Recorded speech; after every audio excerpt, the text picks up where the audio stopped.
Assalamualaikum warahmatullahi wabarakatuh. Alhamdulillah, alhamdulillahi rabbil alamin, wa bihi nasta'in ala umuri dunya waddin, wa ashhadu an la ilaha illallah wahdahu la syarika lah, wa ashhadu anna sayyidana wa maulana Muhammad abduhu wa rasuluh arsalahu likaffatil khalqi ajma'in.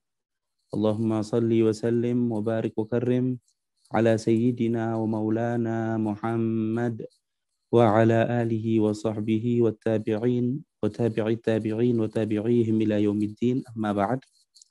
Alhamdulillah, bersyukur kehadirat Allah subhanahu wa ta'ala atas segala anugerah yang Allah berikan kepada kita, sehingga alhamdulillah sampai pada saat sore hari ini di bulan yang penuh keberkahan ini, alhamdulillah kita masih diberikan taufik, inayah dari Allah subhanahu wa ta'ala untuk selalu dapat mendekatkan diri kepada Allah, bertaqarrub kepada Allah, baik dengan cara beribadah seperti puasa yang alhamdulillah sedang kita laksanakan. Mudah-mudahan Allah Subhanahu wa taala menerima puasa kita dan segala amal ibadah yang kita laksanakan, maupun melalui thalabul ilm atau menuntut ilmu. Karena di antara sarana yang terpenting, rukun daripada taqarrub ilallahi ta'ala yang terpenting ialah al-ilm, talabul ilm. Karena itu alhamdulillah saat ini kita masih diberikan taufik dari Allah subhanahu wa ta'ala untuk dapat menuntut ilmu. Mudah-mudahan apa yang telah kita upayakan dapat diterima oleh Allah subhanahu wa ta'ala dan dapat menjadi perbendaharaan amalan kita kelak di akhirat. Amin amin ya rabbal alamin. Hadirin hadirat rahimakumullah. Meneruskan pembahasan yang kemarin, pembahasan masih kita khususkan dalam permasalahan puasa. Insya Allah nanti pertemuan yang terakhir Rabu yang akan datang, kita akan membahas hal-hal yang berkaitan dengan zakat. Kemarin telah kita tekankan apa definisi daripada puasa, lalu kemudian kita sudah masuk pada rukun yang pertama, yaitu yang berkaitan dengan pelaku atau orang yang melakukan puasa tersebut. Sekarang kita akan masuk pada rukun yang kedua. Rukun yang kedua ialah niat. Ini sudah kita tekankan pada pertemuan yang kemarin ya. Mungkin tertibnya sedikit kita berbeda dengan tertib yang ada di kitab. Karena mungkin seringkali kita mendapati niat itu merupakan rukun yang pertama. Tapi nggak ada masalah.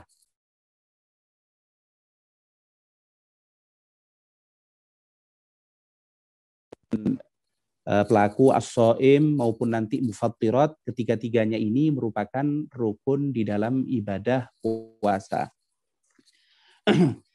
An-niyah, yang pertama niat. Apa pembahasan yang berkaitan dengan niat? Yang pertama, tata cara berniat. Nah, sebelum kita masuk pada pembahasan tata cara berniat, perlu diketahui kalau niat ini merupakan rukun yang artinya mazhab apapun sepakat bahwasanya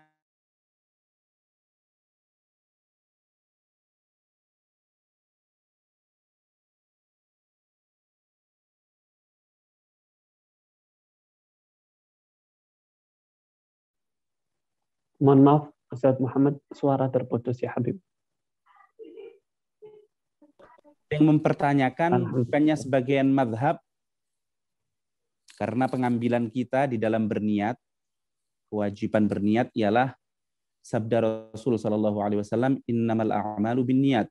Sungguhnya amalan itu tergantung niat. Artinya nggak mungkin bisa sah kecuali dengan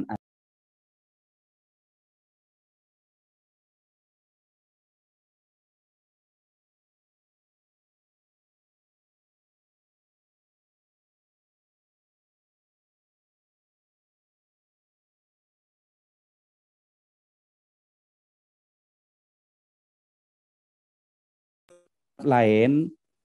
Kapan niat itu dianggap menyempurnakan? Ketika kaitannya dengan wasail, bukan maqasid. Kalau kaitannya dengan sarana daripada suatu ibadah, contoh ketika kita ingin sholat, maka kita diperintahkan terlebih dahulu untuk berwudu, untuk thaharah, entah mandi ataupun berwudu. Wudu atau thaharah ini sarana untuk menyampaikan kita kepada tujuan sholat. Maka menurut mereka niat itu perannya hanya menyempurnakan dalam sarana itu tadi. Karena itu dalam berwudu ataupun mandi mereka tidak mempersyaratkan. Tapi kalau sudah kaitannya dengan tujuan, maksud,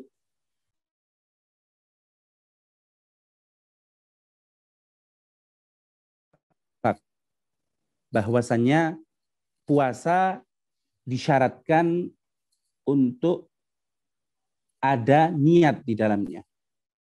Sholat disyaratkan di dalamnya ada niat.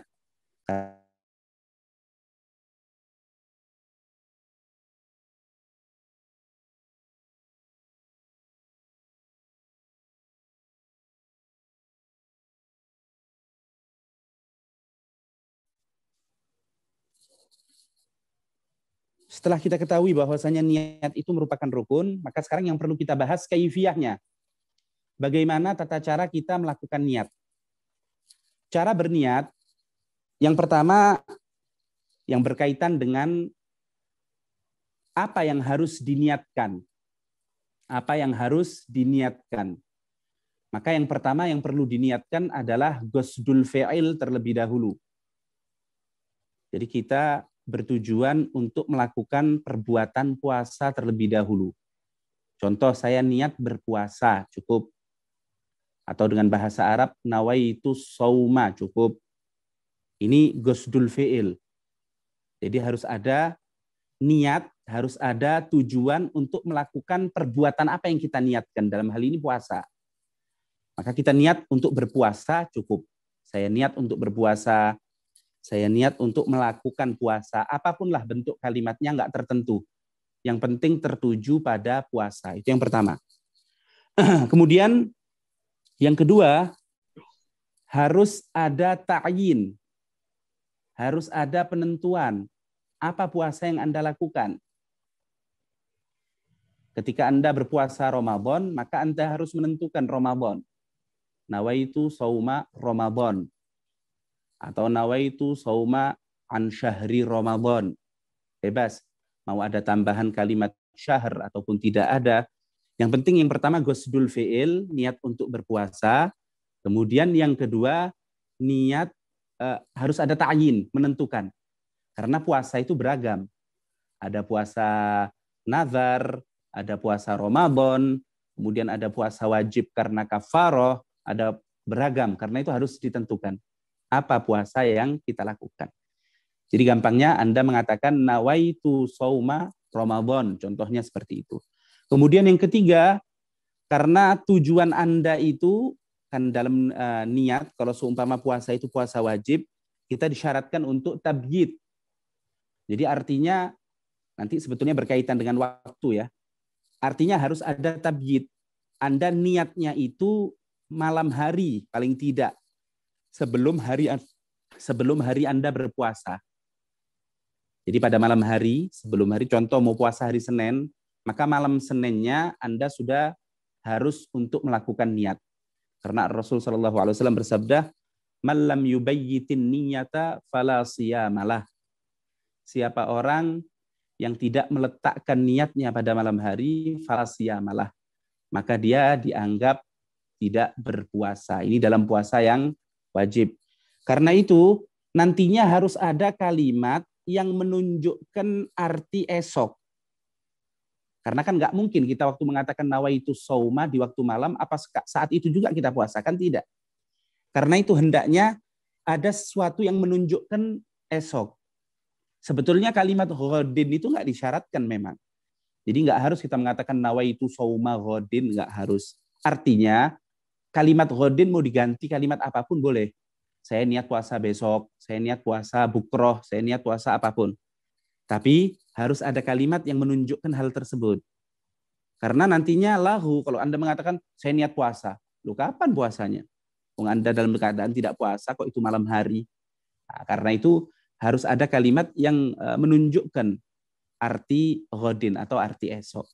Sekalipun sebagian ulama mengatakan tidak harus.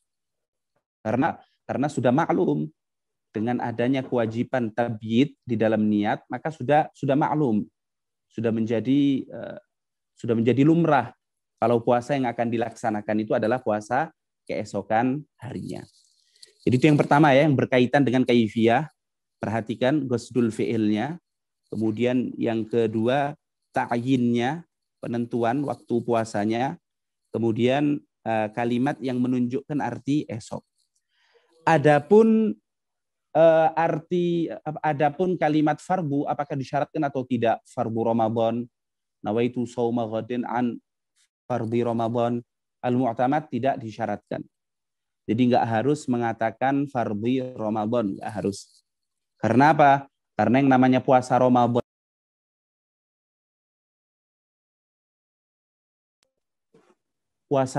itu tidak mungkin bisa dilaksanakan oleh seorang yang baligh kecuali dalam keadaan fardu.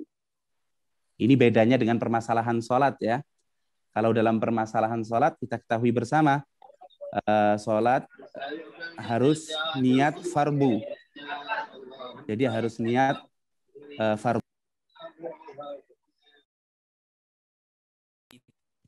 Itu dalam permasalahan sholat. Karena apa? Karena ada gambaran di mana orang yang baligh melakukan perbuatan sholat tersebut tapi tidak difardukan, tidak diwajibkan.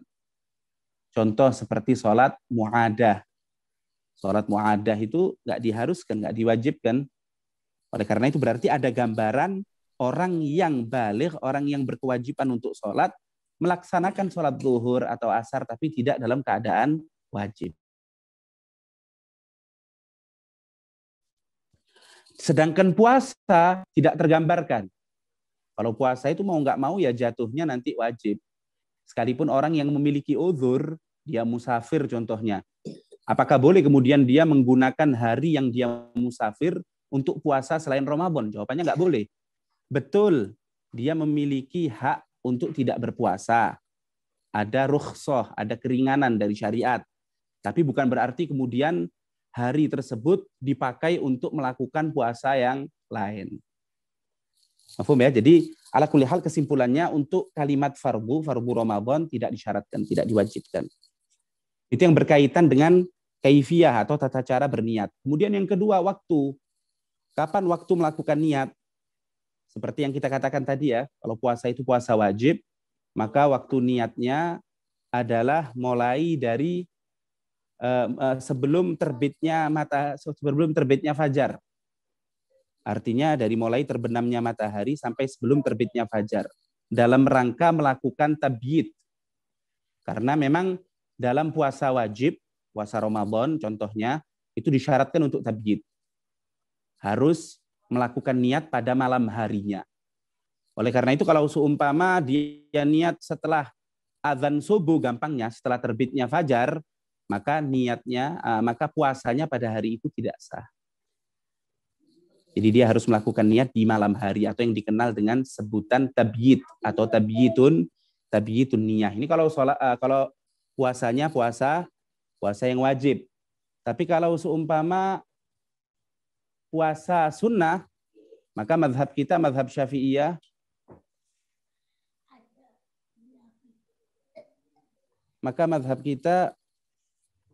memperbolehkan untuk melakukan niat walaupun setelah terbitnya fajar selama belum masuk waktu zuhur. Selama belum waktu zawal atau tergelincirnya matahari dari tengah. Arti gampangnya waktu zuhur. Sebelum waktu zuhur masih ada waktu untuk melakukan niat puasa sunnah. Kalau puasa wajib nggak boleh, harus ada tabyid. Kemudian ada sebagian mazhab yang mungkin bisa dibuat taklid atau mengikuti kalau seumpama kita lupa untuk niat ya. Ada sebagian mazhab yang mengatakan sekalipun itu puasa fardu, waktu niatnya sama dengan puasa sunnah. Artinya sebelum zawal, sebelum waktu zuhur masih diperbolehkan untuk niat. Ini mazhab daripada Imam Abu Hanifah. Jadi barangkali ada yang kelupaan, kemudian tertidur masalan atau tidak sampai niat, ingat-ingat sudah waktu duha atau ingat-ingat sudah jam 9 pagi, 10 pagi, maka alangkah baiknya kalau seumpama dia taklid. mengikuti akan mazhab daripada Imam Abi Hanifah tersebut yang memperbolehkan niat selama belum waktu zawal atau belum masuk waktu zuhur. Ini dalam rangka supaya puasa yang dilakukan itu adalah betul-betul puasa Ramadan, bukan hanya sekedar imsak. Karena kan sudah kita ketahui ya, orang yang lupa tidak niat, bukan berarti dia diperbolehkan untuk makan ataupun minum. Nggak boleh, tetap. Dia wajib untuk imsak. Menahan diri daripada makan, minum, dan yang lain-lain tadi itu, sekalipun secara syariat itu namanya bukan puasa. Hanya sekedar menahan diri seperti orang yang berpuasa. Maka alangkah baiknya kalau seumpama dia mau taklid, mengikuti mazhab daripada Abu Hanifah, supaya pada hari yang dia lupa niat tadi itu, di malam hari, tetap dianggap dia sedang berpuasa. Lalu kemudian nanti pada bulan Syawal, tetap juga dianjurkan untuk mengqadha. Karena ketika dia melihat mazhab Imam Syafi'i, apa yang lupa dalam niat tadi itu di waktu malam kan nggak dianggap puasa oleh mazhab Syafi'i. Karena itu masih perlu diqadha oleh mazhab Syafi'i. Oleh karena itu di bulan Syawal nanti kita qadha kembali. Artinya bukan berarti kita talfik atau enggak, bukan ya. Ini kita melakukan yang ahwat. Ini jalan untuk berhati-hati. Oleh karena itu dalam rangka berhati-hati, tetap di hari yang kita lupa niat, usahakan untuk taklid al-Imam Abi Hanifah. Lalu kemudian nanti setelah keluar bulan Ramadan, kita qadha.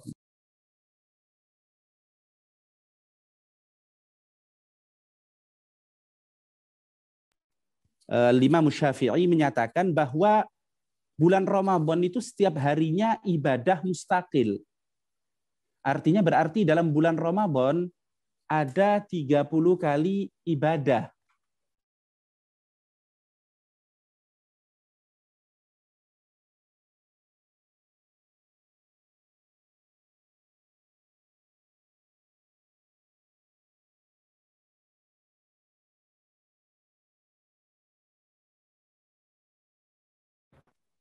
Artinya satu bulan penuh dalam bulan Ramadan itu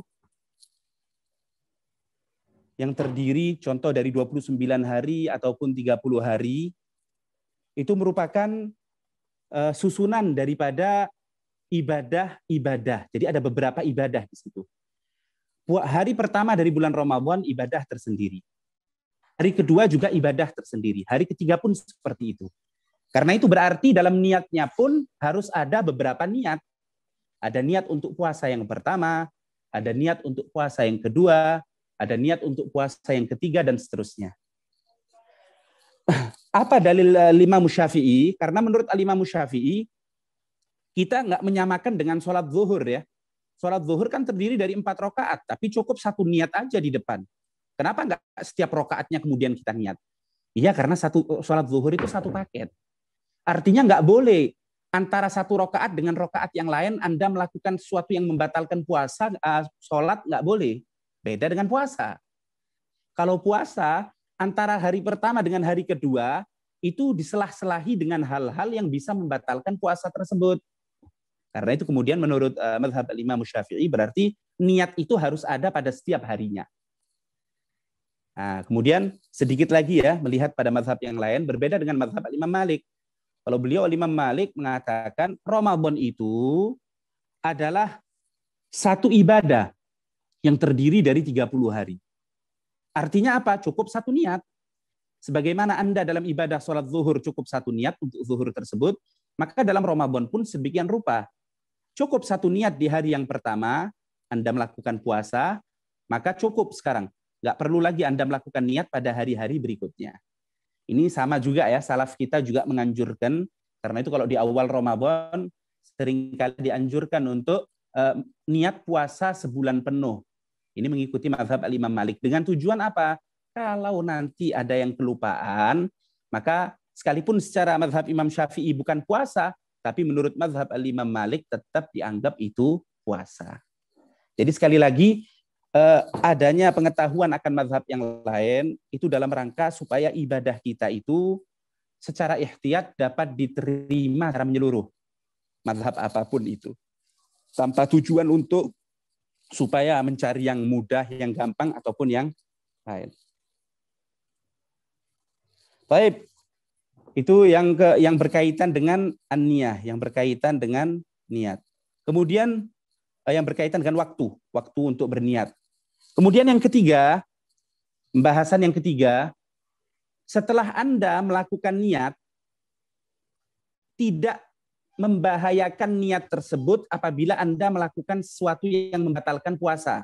Jadi nggak ada masalah. Contoh, setelah Anda niat puasa pada waktu maghrib, lalu kemudian Anda makan malam. Apakah makan itu membatalkan niat Anda puasa? Enggak. Karena memang puasanya dimulai pada keesokan hari. Karena itu nggak ada masalah ya. Untuk tanawulul mufattirat pada setelah niat, ini nggak ada masalah, tidak membatalkan niat. Cuman alangkah baiknya untuk ihtiyat, setelah Anda melakukan sesuatu yang membatalkan puasa, Anda dianjurkan untuk niat kembali. Karena ada pendapat yang juga kuat ya, yang mengatakan bahwasannya hal tersebut membatalkan niat Anda. Jadi kalau Anda sudah niat, tahu-tahu melakukan sesuatu yang membatalkan puasa, maka niatnya batal, harus niat kembali.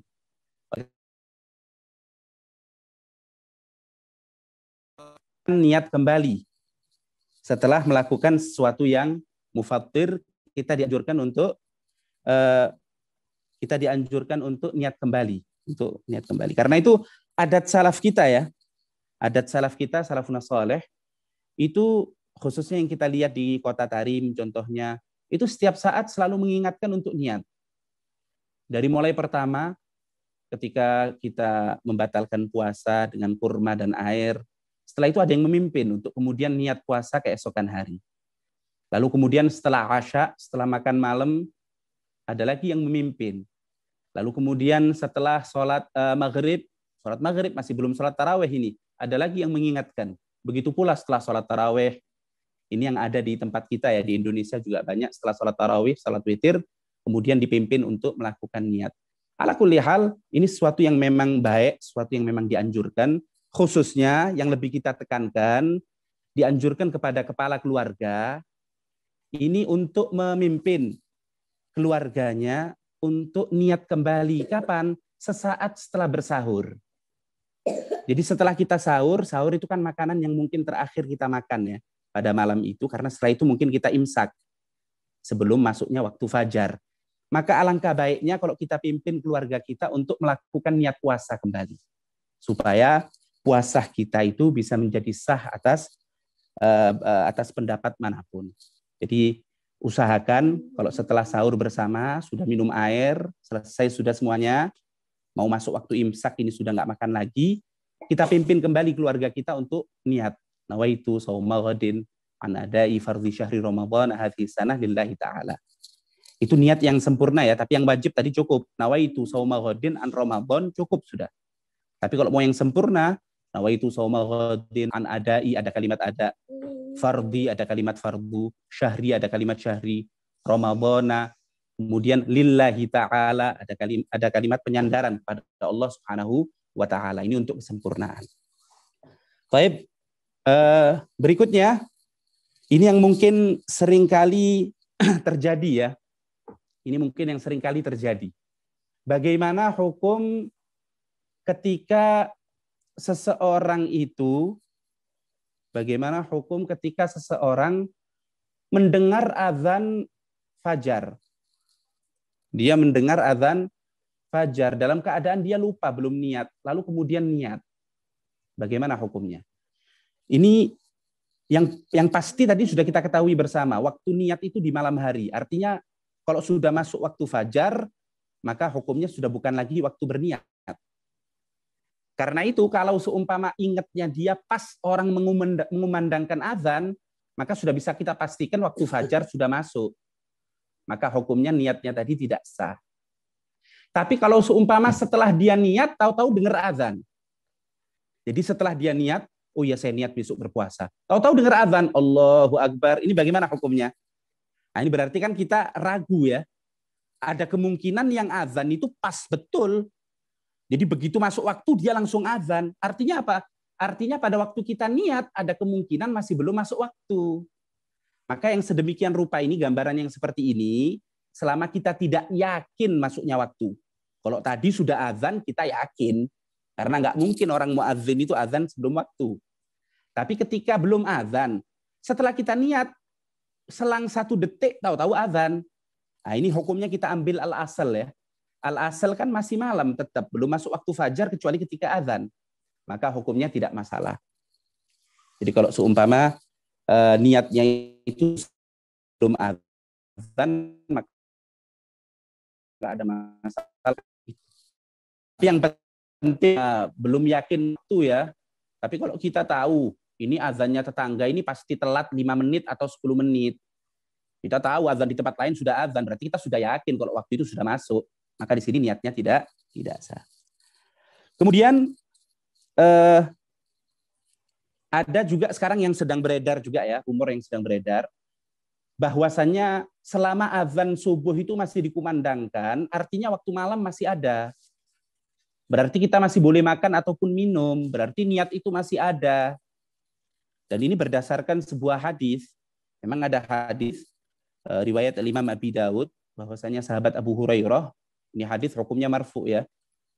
Abu Hurairah dalam satu riwayat menyandarkan langsung kepada Rasul sallallahu alaihi wasallam, qal idza sami'tumul adzana atau idza sami'tumun nidaa wal ina wa ala yadikum, atau ma ma'nal hadis ya, falyaqdi hajatahu minhu fala yad'hu bal yaqdi hajatahu minhu, atau ma ma'nal hadis. Jadi kapan kita mendengar azan sedangkan air itu masih ada di tangan kita, maka fala yad'hu, jangan diletakkan. Bahkan ada perintah untuk selesaikan sudah. Jadi minum terus, selesaikan. Ini padahal ada kalimat idza sami'tumul adzan ataupun an-nida. Betul memang hadis itu ada yang mengatakan dhaif. Tapi sebagian ulama mengatakan hadis itu kuat.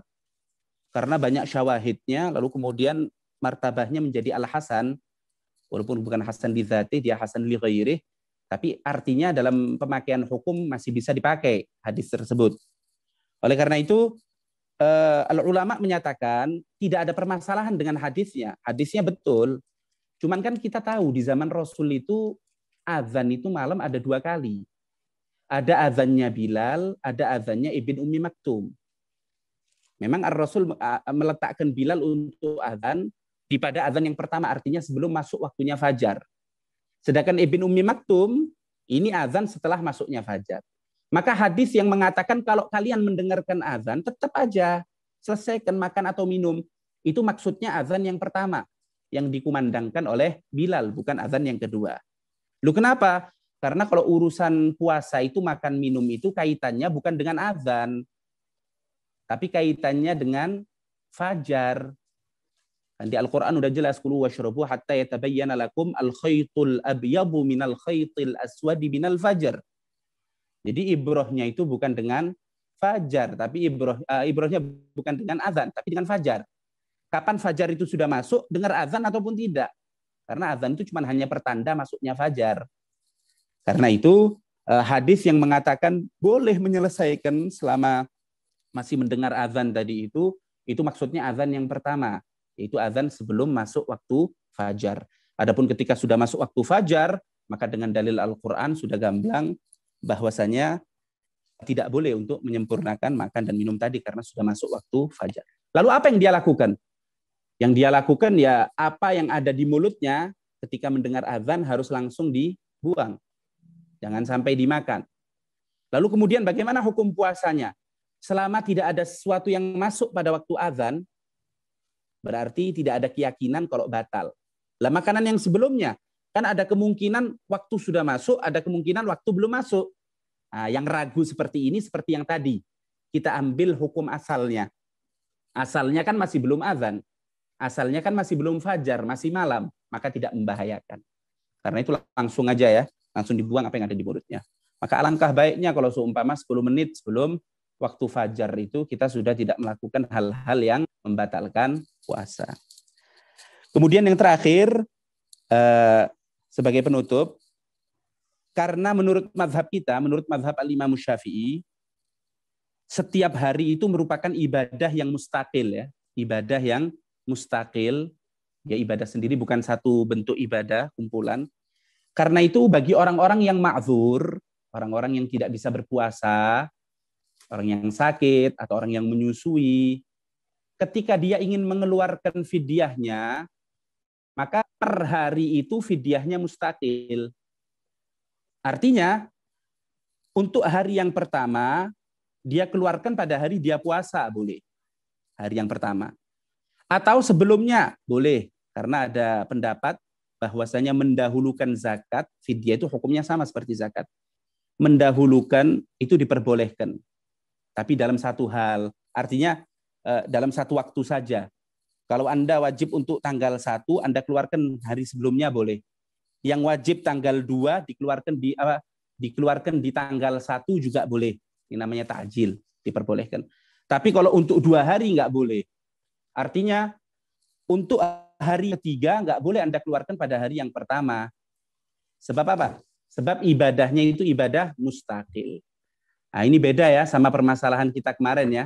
Kalau permasalahan kita kemarin, ketika ada yang bertanya, kalau mutikror itu tadi mau dikeluarkan langsung di hari Ramadan pertama, 30 hari langsung mau dikeluarkan, boleh, nggak ada masalah. Karena itu kan puasanya sudah lalu, sudah lewat. Lalu mau dikeluarkan 30 mut langsung, boleh, nggak ada masalah. Tapi permasalahan kita yang sekarang, untuk hari yang ketiga, diperbolehkan mengeluarkan fidyah di hari ketiga, karena sudah waktunya, atau sehari sebelumnya, tanggal 2 juga masih boleh. Tapi untuk tanggal 1 nggak boleh. Jadi kalau didahulukan di atas 1 hari, 2 hari, ataupun lebih nggak boleh, nggak diperbolehkan. Karena itu tadi, karena mazhab kita, ibadahnya itu setiap harinya mustaqil. Ibadahnya mustaqil. Mungkin ini ya, yang berkaitan dengan niat. Mungkin bisa kembali ke moderator untuk pertanyaan mungkin. Nah, jazakumullah khair ya Habib. Ya Habib, ini udah ada beberapa pertanyaan dari channel YouTube ya Habib. Yang pertama pertanyaan tentang masalah harokat. Jadi dalam niat itu tadi ada nawaitu shoma ghadin an ada fardi syahri ramadhana hadis sanata sama yang ramadhani hadis sanati. Kira-kira di situ apa ada pengaruh dalam keabsahan niat itu tadi, perubahan harokat. Kemudian yang kedua, ada pertanyaan juga, kalau tetap wajib qadha, kenapa kita harus taklid dalam madhab-madhab yang lain ya Habib? Kemudian baik, juga 2 pertanyaan dulu ya. baik, nah. Kelepasan lagi. Pertanyaan yang pertama tentang harokat ya di dalam Ramadan. Nggak ada masalah ya. Kekeliruan di dalam i'rab, mau dibaca Ramadhana atau Ramadhani atau Ramadan langsung disukun. Untuk keabsahan puasa nggak ada masalah. Karena tujuannya, yang penting di hatinya maksudnya adalah bulan itu tadi kan, bulan Ramadan yang dia ketahui. Jadi nggak ada masalah. Sekalipun sebetulnya yang fasih itu ya Ramadhana. Karena dia termasuk dalam kalimat yang mamnu' minas sorof. Dalam grammar Arabnya. Itu yang pertama yang berkaitan dengan Ramadan.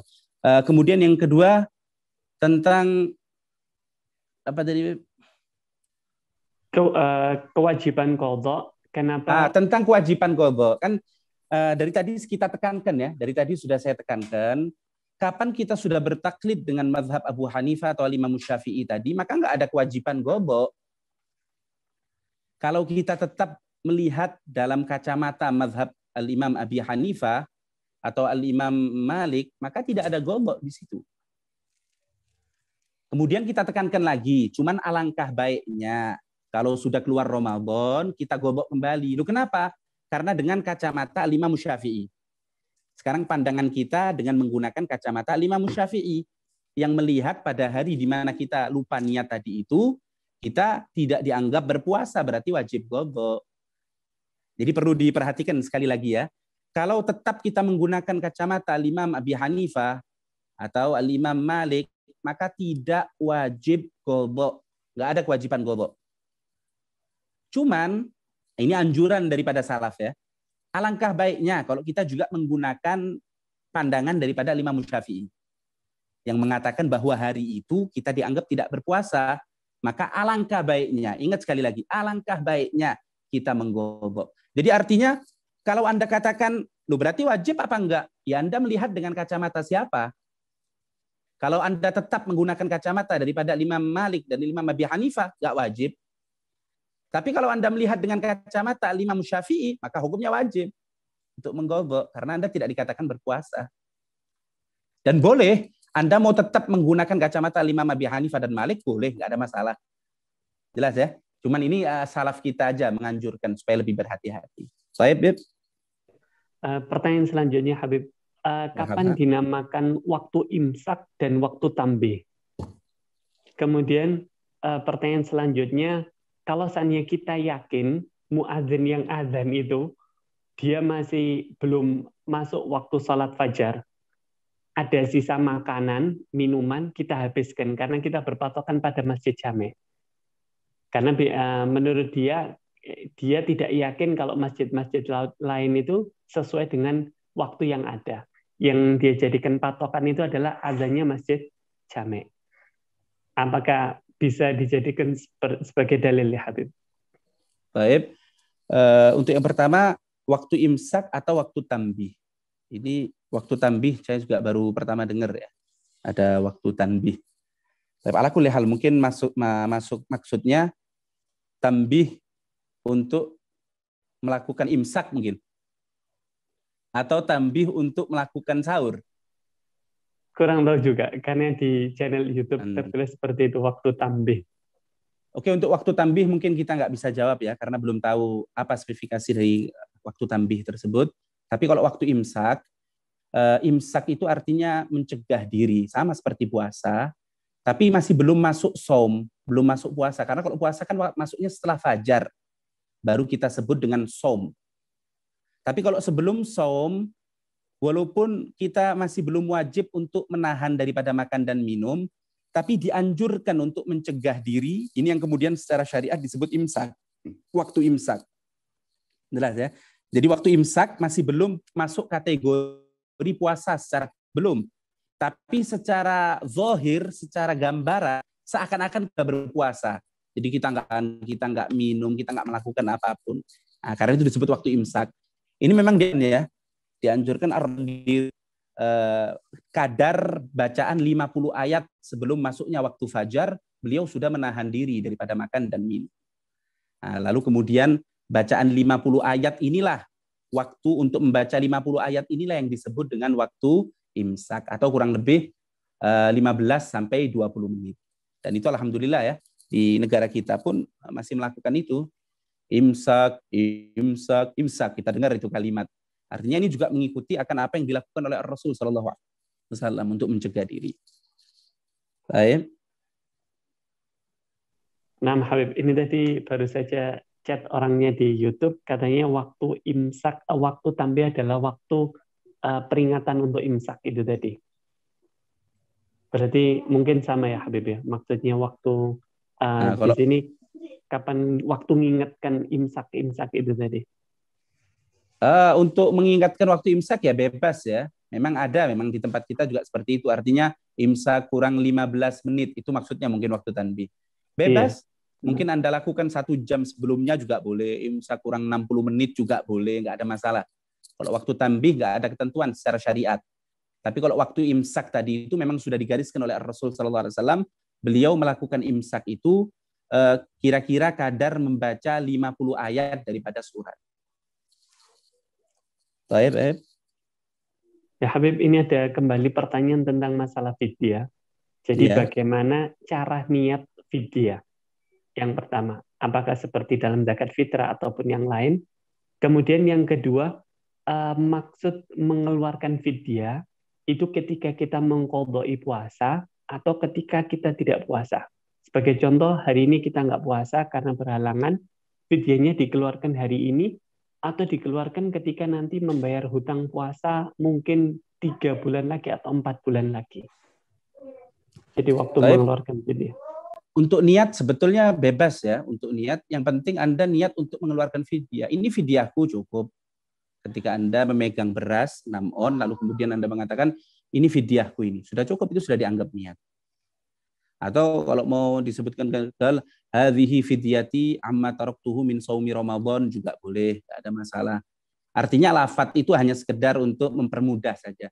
Yang penting sebutkan ini fidyahku, sebutkan seperti itu cukup. Nggak perlu lebih dari itu. Jadi ini fidyahku sudah cukup. Untuk masalah niat dari fidyah tersebut. Kemudian berikutnya tentang waktunya, tadi sudah kita katakan ya, waktunya itu ya ketika dia meninggalkan puasa tersebut.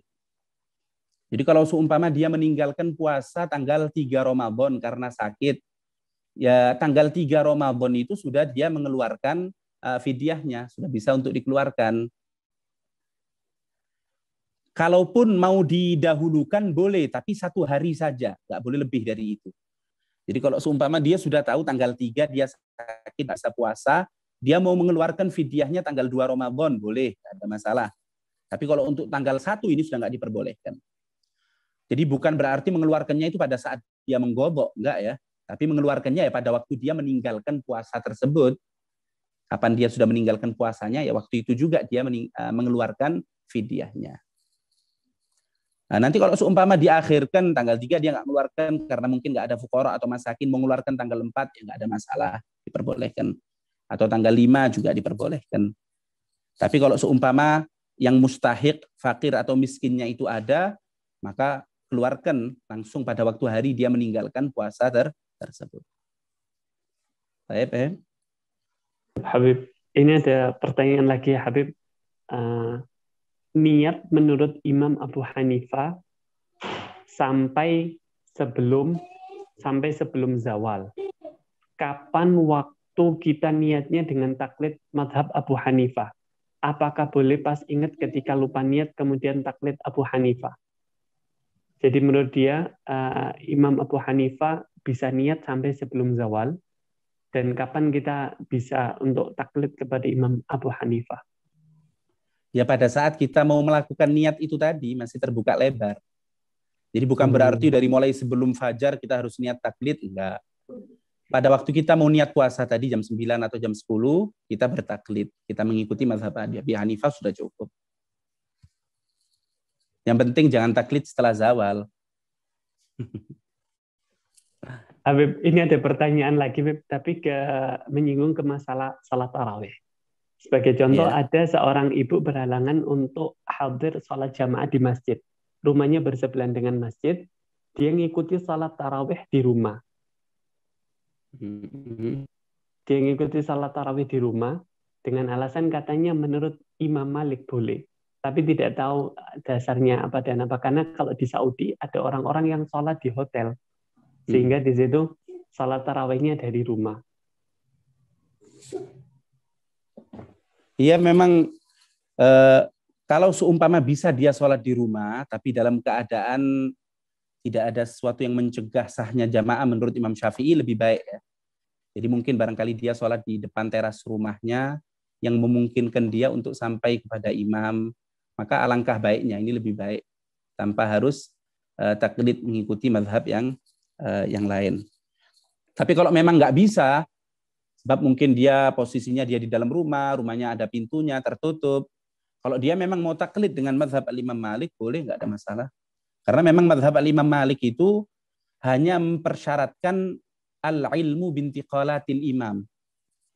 Jadi dia harus mengetahui tentang intiqalat imam. Dia tahu imamnya sedang ruku, i'tidal, sujud. Karena itu seringkali contoh yang saya dengar sendiri ya, waktu itu fatwa daripada Syekh Muhammad Al-Hasan Waladidu, ulama dari Mauritania, beliau Malikiyah mazhabnya, ketika beliau dipertanyakan tentang orang yang dari negara lain ini, bukan lagi dari satu tempat, dari negara lain, yang mengikuti sholatnya orang, contoh di Makkah, dengan berpegangan akan siaran televisi atau internet, maka beliau menjawab, kalau seumpama dia bisa mengetahui intiqalatul imam dengan internet tadi itu atau dengan televisi tersebut, tapi dengan catatan tidak ada sela daripada waktu yang di Mekah sholat dengan yang di sini sholat. Artinya biasanya kan kalau internet itu ada sela waktunya ya. Setelah kita ngomong 1 menit baru sampai, itu kan berarti ada sela waktu. Nah, kalau sela waktunya sedemikian rupa maka nggak sah. Tapi kalau sela waktunya nggak ada artinya, cuma 2 detik atau 3 detik, maka kata beliau boleh, sah, nggak ada masalah. Karena syaratnya cuma 1, tahu tentang gerak-geriknya imam itu aja. Jadi ala kulli hal, kalau memang ibu itu tadi mau mengikuti mazhab Imam Malik, dia sholat di rumah karena imamnya di masjid dengan speaker kedengeran, dia bisa tahu intiqalat imam tersebut, maka ya sah, boleh, nggak ada masalah. Kalau bisa dia melakukan jamaahnya sendiri di rumah, itu lebih afdol. Mungkin ada anaknya mungkin yang bisa diajak sholat bareng di rumah, maka itu lebih afdol lagi. Ya Habib, ini ada satu penanya yang akan bertanya secara langsung kepada antum ya Habib. Marhaba. Kami persilakan. Silakan yang telah mengangkat tangan saudara Iqbal. Assalamualaikum. Waalaikumsalam tadi warahmatullahi. tentang terawih. Saya pernah dengar gini, kalau misalnya kita sudah istiqomah menjalankan salah satu salat sunnah, maka saat kita ketinggalan salat sunnah tersebut, nggak apa-apa mengkodoknya. Nah, kalau saya tanya, misalnya kemarin saya ketinggalan salat tarawih, apakah boleh mengkodok salat tarawih tersebut? Terima kasih. Iya. Syukran, Habib. Afwan. Sholat sunnah yang memiliki waktu, sholat sunnah apapun itu, kapan kita ketinggalan, maka dianjurkan untuk digobok. Sekalipun kita memiliki kebiasaan ataupun tidak. Memang betul kalau kita memiliki kebiasaan, lebih dianjurkan lagi. Tapi walaupun kita nggak memiliki kebiasaan, kapan kita mau menggobok sholat sunnah, seperti sholat tarawih ataupun yang lain, ini diperbolehkan, boleh, nggak ada masalah. Jadi boleh-boleh saja untuk menggobok sholat tarawih itu diperbolehkan. Syukran, Habib. Afwan. Allah ahsanal jazaa. Amin. Ya Habib, ada pertanyaan lagi. Cara taklid itu seperti apa? Apakah kita bilang saya ikut Imam Malik atau ikut siapa gitu? Ya cukup. Cara taklid. Cukup kita mengatakan, yang penting kita mengetahui walaupun secara global ya. Seperti tadi kita sudah tahu secara global, kalau madhab Imam Syafi'i, Imam Malik, Imam Abi Hanifah itu secara global kurang lebih. Jadi sama-sama. Cuman kita tahu ada perbedaan sedikit dalam permasalahan niat, ada perbedaan sedikit dalam masalah mufattirat, nanti di masalah yang masuk di telinga. Yang penting kita sudah tahu secara global, maka sekarang cukup. Untuk niat ini sekarang aku mau mengikuti mazhab Imam Abi Hanifah, cukup boleh. Ini kalau seandainya dia mendengar informasi bahwa ini ada di dalam mazhab Abu Hanifah atau mazhab Imam Malik, tetapi bukan dari lisan ulama. Jadi dari omongan orang yang contoh dia dibilangi tetangganya, sesama ibu-ibu bilang, ini mazhab Imam Malik boleh.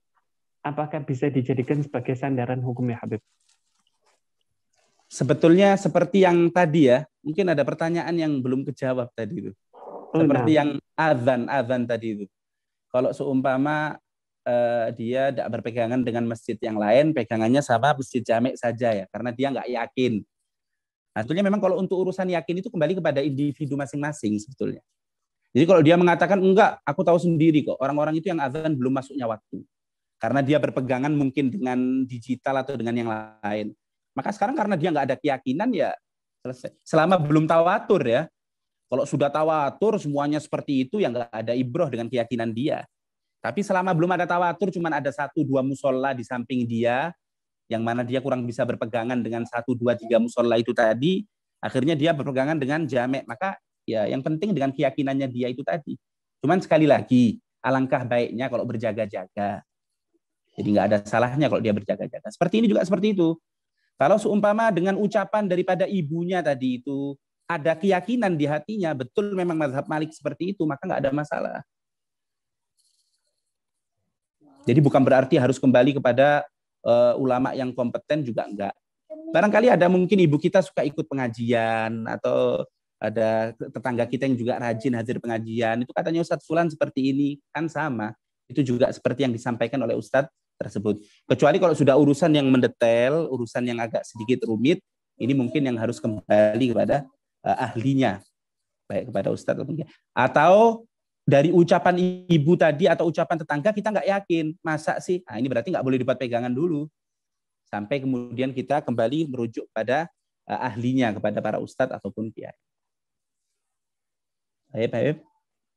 Habib, ini ada pertanyaan lagi barusan masuk Habib. Bolehkah penutup jika mungkin Habib ya? Baik, Habib. Bolehkah jika tertinggal 4 rakaat salat tarawih dan dia ikut imam untuk salat witir? Jadi dia ketinggalan salat tarawih 4 rakaat, kemudian dia lanjutkan ikut imam witir. Apakah boleh setelah itu dia lanjut tarawihnya? Ya, sholat tarawih yang penting setelah Anda melakukan sholat isya, Anda lakukan 20 rakaat. Sholat witir Anda lakukan paling banyak 11 rakaat. Adapun mau diselah-selahi atau tidak, nggak membahayakan. Artinya tahu-tahu Anda ketiduran, tahu-tahu lihat jamaah sholat witir, ya sudah Anda sholat witir dulu aja. Setelah itu baru sholat tarawih, boleh, nggak ada masalah. Atau tadi sholatnya nggak dapeti imam 4 rakaat, berarti baru dapeti imam 16 rakaat atau 8 kali sholat, tahu-tahu imamnya sekarang ke sholat witir. Kita mau ikut witirnya juga, boleh, nggak ada masalah. Jadi nggak ada persyaratan sholat tarawih itu harus dilakukan setelah sholat witir, nggak ada persyaratan seperti itu. Atau sholat witir itu harus dilakukan setelah tarawih, juga nggak ada persyaratan seperti itu. Yang penting Anda lakukan setelah sholat isya. Cuman yang paling utama, yang paling afdol, setelah sholat isya, jangan lupa ba'diyah. Karena ini sholat yang diperhatikan oleh Rasul. Dan martabatnya pun di atas tarawih. Jadi sholat ba'diyah dulu 2 rakaat. Kalaupun, Ustaz, gimana ini masuk ke masjid, ternyata imamnya udah tarawih. Ba'diyah dulu atau ya sholat tarawih dulu, nggak ada masalah. Karena ba'diyah bisa Anda lakukan setelah tarawih. Jelas ya? Jangan meninggal jamaah dengan imam untuk ba'diyah, jangan. Tapi jamaah dengan imam dulu tarawih. Lalu kemudian setelah itu Anda melakukan sholat ba'diyah. Jadi yang paling utama, Anda sholat isya, sholat ba'diyah, kemudian tarawih, 20 rakaat, setelah itu baru kemudian sholat witir. Mudah-mudahan apa yang disampaikan tadi bisa difahami, insya Allah ya. Nah, ya Habib, ini mungkin pertanyaan penutup Habib. Afwan. Jadi sholat ada isya terakhir, ada penutup. Bermakmum dengan, nah, jadi sholat isya bermakmum sama imam sholat tarawih. Sholat isya bermakmum dengan imam yang sedang sholat tarawih. Hukumnya sebetulnya ada yang mengatakan makruh, ada yang mengatakan khilaful aula. Artinya nggak dianjurkan. Karena berbeda ya. Yang satu sholat tarawih, yang satu sholat isya. Jenis sholatnya sudah berbeda. Maka yang afdol, cari jamaah dulu yang lain untuk sholat isya dulu. Jadi jangan sholat sama imam yang sholat tarawih. Tapi cari jamaah dulu untuk sholat isya. Nggak nemu, Beb. Gimana ini? Sudah mau nggak mau, kalau nggak sholat sendiri, ya sholat sama imam tadi yang sholat tarawih. Maka sebagian mengatakan sholat sama sholatnya imam, nggak ada masalah. Karena sebab kita melakukan satu yang tidak dianjurkan dalam satu hal saja. Tapi untuk mengikat sholat dengan imam atau kemudian fadilah-fadilah yang lain, masih ada di dalamnya. Jelas ya? Walaupun sebagian mengatakan percuma, sholat jamaah pun seperti nggak jamaah. Karena Anda melakukan sesuatu yang dimakruhkan tadi itu. Anda sholat sendiri. Cuman sebagian tetap menganjurkan, ya nggak ada masalah. Sholat sama imam yang sholat tarawih tadi, kita niat sholat isya, insya Allah fadilah-fadilah jamaah selain daripada yang tidak dianjurkan tadi, yaitu adanya perbedaan antara sholat imam dengan makmum, insya Allah masih kita dapatkan. Barakallahu fikum ya Habib. Nah, sebagai penutup kita minta barakah suratul Fatihah kembali ya Habib. Bismillahirrahmanirrahim. Alhamdulillahirabbil alamin. Wassalamu ala sayyidina Muhammad wa ala alihi Muhammad. Allahumma inna nas'aluka al-'afwa wal 'afiyah wal 'afiyata daima fid dunya wal akhirah. Rabbana taqabbal minna salatana wa siyamana wa qiyamana wa ruku'ana wa sujudana. Wa la tadhur biha wujuhana ya ilahal alamin wa ya khairan nasirin birahmatika ya arhamar rahimin. Sallallahu ala sayyidina Muhammadin nabiyil ummi wa ala alihi wasallam. Alhamdulillahirabbil alamin. Sirr asrar al-Fatihah.